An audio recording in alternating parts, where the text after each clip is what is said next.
Hey everybody, it's me Blanche and welcome back. I am in Salt Lake City right now. It is snowing outside. I can't believe it. I haven't seen snow in a really long time. And I'm here for the Roots Tech Conference. Now this conference attracts literally thousands of people every year and millions more online because people want to learn about their genealogy, where their families come from.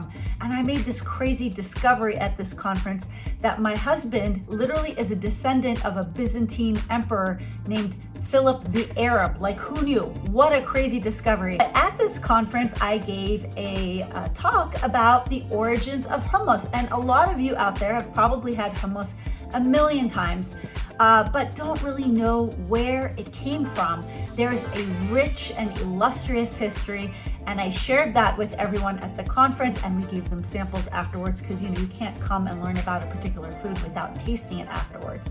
And people buy store-bought hummus. I always warn, do not buy store-bought hummus because that's basically blended chickpeas with a little bit of citric acid, salt, and maybe some disgusting seed oil. And when they actually tasted what hummus is supposed to taste like, they're like, I thought I didn't like hummus until today, and I actually love it.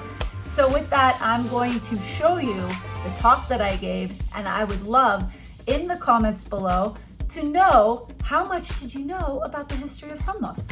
We're so excited to have Blanche Shaheen from Feast in the Middle East give us a cooking demonstration. Please watch, learn, and enjoy. Thank you so much.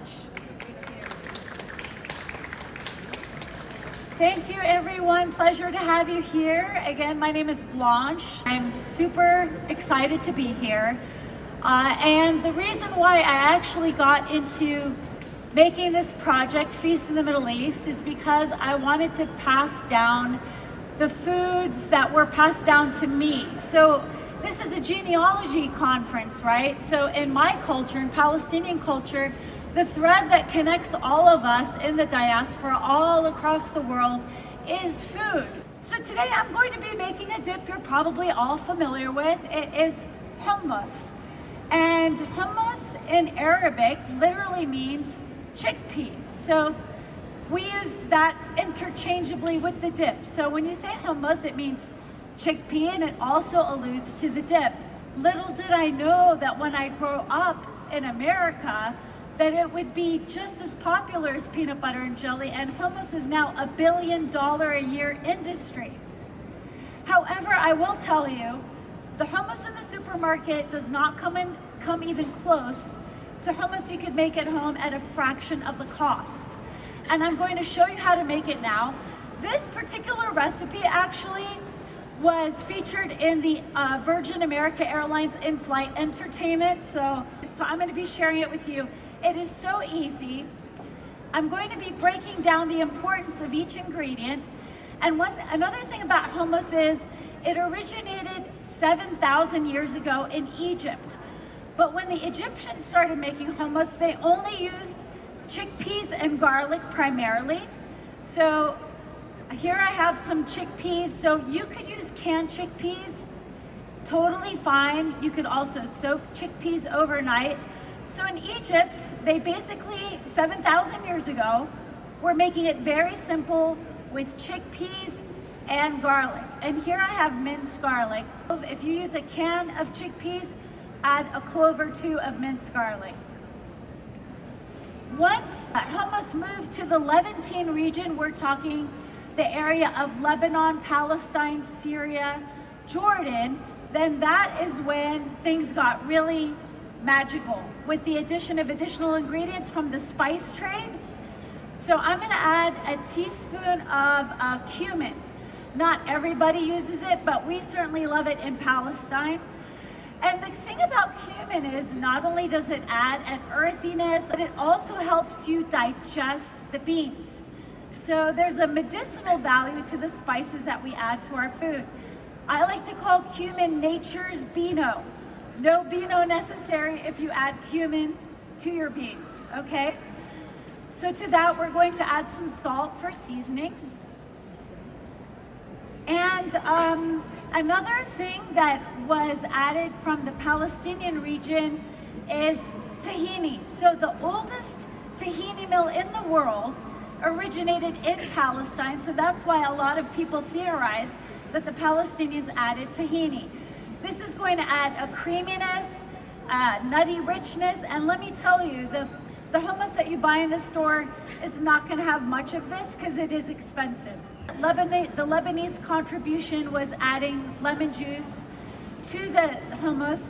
When you buy store-bought hummus, they save on that too. Instead of adding fresh lemon juice, they will put citric acid, for example, which doesn't have the same flavor. And to that, we're just going to blend it. And what I do when I'm at home, when I'm blending my hummus, I like it to be really smooth. So I will just run it for a really long time and like do my cleanup while it's running. So here we go. To get things moving, if you use chickpeas from the can, I also recommend you add the liquid from instead of water, because I'm here at the conference, I don't have the chickpea liquid. Vegans like to use it in the place of eggs. It's actually called aquafaba. Has anyone ever heard of aquafaba? You have. Yeah, so the liquid from the chickpeas in the can, it emulsifies.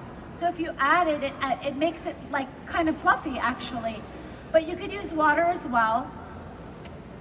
And of course, a key ingredient in hummus is olive oil. So what we do in the Levant is we'll drizzle olive oil on top of the hummus. And olive oil is so important to us.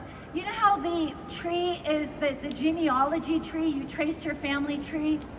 Palestinians treat our olive trees like a member of the family.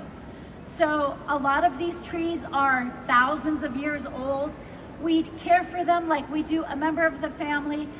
And our olive oil is always freshly pressed. So my grandmother has tons of olive trees.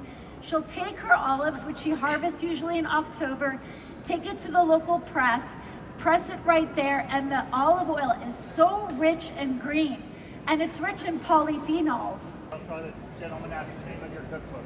Oh, the name of my cookbook is Feast in the Middle East, and you can find it at feastinthemiddleeast.com. But that's pretty much it for the presentation. I hope that this gave you an extra appreciation of hummus, where it comes from. Thank you so much. I hope you enjoy the samples. And yes, thank you so much, everyone. Appreciate it. I hope you learned a little something new about hummus that you did not know before.